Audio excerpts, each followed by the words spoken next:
Hey everybody, it's Dwight. This is the first 2 minutes of the Patreon-only Thursday Thistory.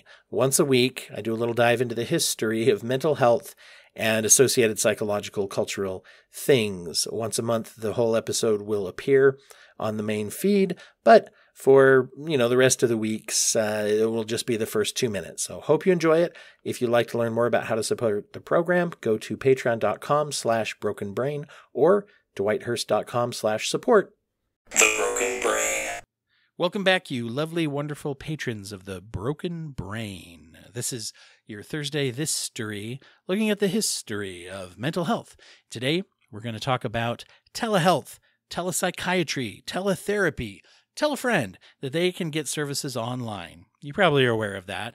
There's lots of advertisements for online-based therapy. You can hear if you listen to podcasts and things, they have advertisements. And there are also a lot of therapists just in their own practice who provide online therapy either as desired or needed, like I do in mine. It's a mixture. I'll see people in person, or we can do online or even over the telephone.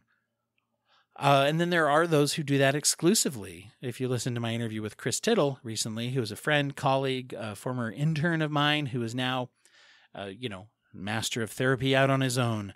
He does telehealth therapy exclusively from his home in Oregon, where he's able to talk to people in Utah and Oregon. They're his two states of practice. We're going to talk about states of practice as well as how that is delivered. Obviously, this really took off during the pandemic, especially with people becoming more accustomed to how to use the technology.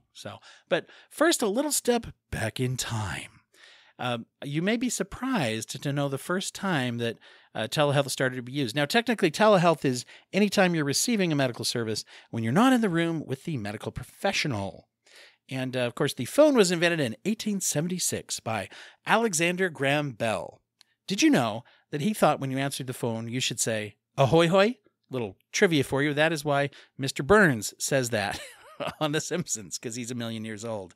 Get it?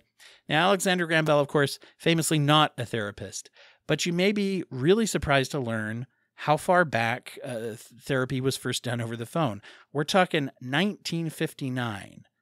And in fact, it was not only over the phone, this was video conferencing in 1959. I didn't even know they did video conferencing back then.